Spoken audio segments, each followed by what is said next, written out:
Quand on y pense, les araignées sont parmi les premiers véritables ingénieurs de la nature. Elles fabriquent les fibres les plus résistantes que l'on puisse trouver sur notre planète. La soie que les araignées utilisent pour tisser leur toile est plus solide que l'acier. Elles piègent leur proie dans cette toile, elles l'utilisent pour se balancer au plafond de nos maisons et parfois hanter nos cauchemars. Leur soie est très extensible.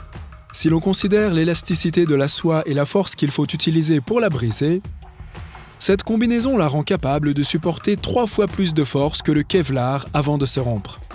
Le Kevlar est un matériau synthétique utilisé pour les pneus ou d'autres produits en caoutchouc, comme les gants anti-coupure ou les barrières anti-feu et anti-explosion. C'est aussi un matériau utilisé pour les équipements sportifs. Par exemple, c'est ce qui se trouve dans tes chaussures de course et qui t'aide à maximiser ton rendement énergétique. Avec le Kevlar, les bateaux sont plus tolérants aux dommages et plus légers. Il est extrêmement solide, 5 fois plus que l'acier, tout en restant léger. La soie de dragline est un type de soie d'araignée particulièrement solide. Une dragline relie l'araignée à sa toile. C'est un peu comme une ligne de sécurité en cas de chute de l'araignée, et elle doit être suffisamment solide pour supporter son poids. Un seul brin est composé de molécules de protéines alignées ensemble de manière très serrée. Chaque brin de soie d'araignée est 1000 fois plus fin qu'un cheveu humain.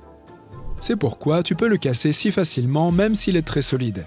Mais chaque brin est toujours plus solide que de nombreux types d'acier. Il faudrait juste que l'acier soit aussi fin pour pouvoir vraiment les comparer. Les scientifiques pensent que si nous pouvions fabriquer de la soie de dragline, par exemple, aussi épaisse qu'un crayon et longue de 30 km, nous aurions un matériau si solide que nous pourrions stopper un avion de ligne en plein vol. Mais ce ne serait pas très agréable pour les passagers.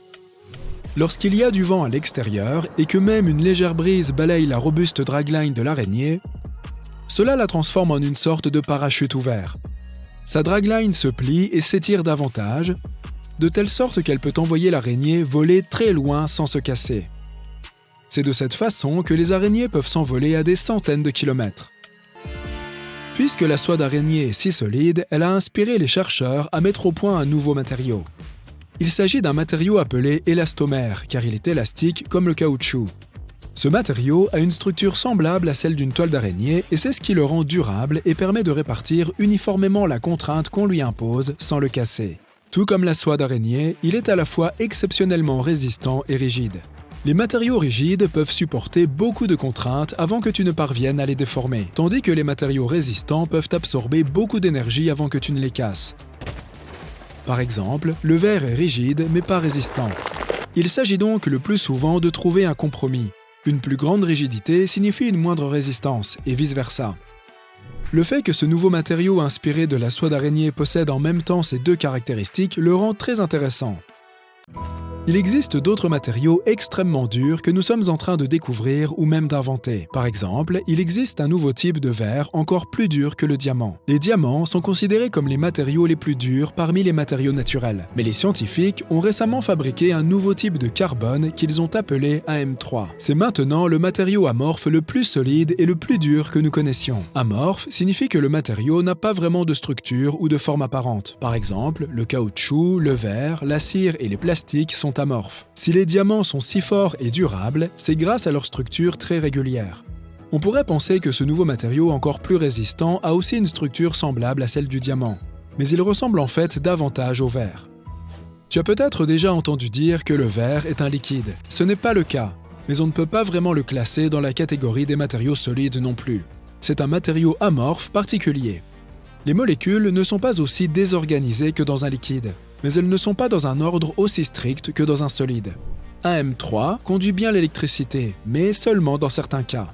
Cela signifie que nous pourrions potentiellement l'utiliser pour obtenir de l'énergie solaire par exemple. Ce matériau serait aussi utile pour fabriquer des fenêtres pare-balles jusqu'à 100 fois plus résistantes que la technologie que nous utilisons actuellement. La production de masse de ce matériau sera certainement coûteuse, et nous devrons attendre que les chercheurs le testent davantage. Mais ce nouveau verre à la teinte jaune a certainement beaucoup d'avenir. Le matériau suivant est le nitrure de bore wurtzite. Il est assez étrange, il est plus dur que le diamant, 18% plus dur selon certaines études, ce qui est beaucoup, et il est amorphe en même temps. Mais le plus fou, c'est qu'il est extrêmement rare car il se forme uniquement pendant les éruptions volcaniques. Ensuite, nous avons la lonsdaléite. Mettons qu'il y a un météore plein de carbone qui contient aussi un peu de graphite. Il traverse l'atmosphère terrestre et finit par entrer en collision avec notre planète. Tu penses probablement qu'un météore qui tombe vers nous est extrêmement chaud. En réalité, seules ses couches extérieures deviennent chaudes. L'intérieur de l'objet reste froid pendant la majeure partie de son voyage vers notre planète. Lorsque cette météorite frappe la surface de la Terre, la pression à l'intérieur de l'objet devient immense. C'est plus fort que tout autre processus naturel qui peut affecter la forme du graphite ou d'un autre matériau. Par exemple, si tu le comprimes ou si tu essayes de le façonner avec n'importe quelle technologie, tu n'obtiendras toujours pas une force aussi élevée que la pression qui se produit lors d'un tel impact. À cause de cela, le graphite de ce météore se comprime et prend une structure cristalline. Ce n'est pas comme un diamant, c'est encore mieux. Il s'avère être 58% plus dur. Mais pour l'instant, un graphite plus dur que le diamant n'est qu'une théorie scientifique. Les scientifiques étudient quelques exemples réels de graphite et de ses différentes formes, mais ils n'ont à disposition que des échantillons pas très purs. Cela signifie qu'il y a beaucoup d'autres éléments dans ces matériaux qui les rendent moins durs que le diamant. Mais si une météorite spéciale en graphite pur se dirigeait vers notre planète et frappait la surface, elle créerait, sans aucun doute, un matériau bien plus dur que n'importe quel diamant que nous ayons jamais trouvé. Et maintenant, que dire du Dyneema? C'est la fibre la plus solide du monde, 15 fois plus solide que l'acier. Elle est aussi près de 40% plus solide que les fibres d'aramide, un Kevlar utilisé pour les pneus dont nous avons déjà parlé. Le Dyneema est plus léger que l'eau et il est utilisé notamment pour les cordes et les lignes de remorquage dans l'industrie maritime. C'est aussi un excellent matériau pour les filets de pêche et les gants de sécurité dans le domaine de la métallurgie. Voici maintenant un matériau appelé verre palladium microallié. Comme nous l'avons déjà dit, il y a deux caractéristiques très importantes que tous les matériaux possèdent. La première est la rigidité. C'est la force qu'un matériau peut supporter avant de se déformer. Le deuxième est la résistance. Il s'agit de la quantité d'énergie qu'il faut pour le déchirer ou le casser. Les céramiques sont généralement rigides, mais pas très résistantes. Les matériaux élastiques, comme le caoutchouc, peuvent supporter beaucoup d'énergie, mais tu peux les déformer relativement facilement. Et ils ne sont pas solides. Pendant une décennie, les chercheurs ont créé un nouveau verre avec une combinaison de 5 éléments, qui a fini par devenir un matériau plus solide que tous les types d'acier. Ce verre se déformera avant de se casser. C'est d'ailleurs le matériau le plus dur ne comprenant pas de carbone. Et voici le Bucky Paper.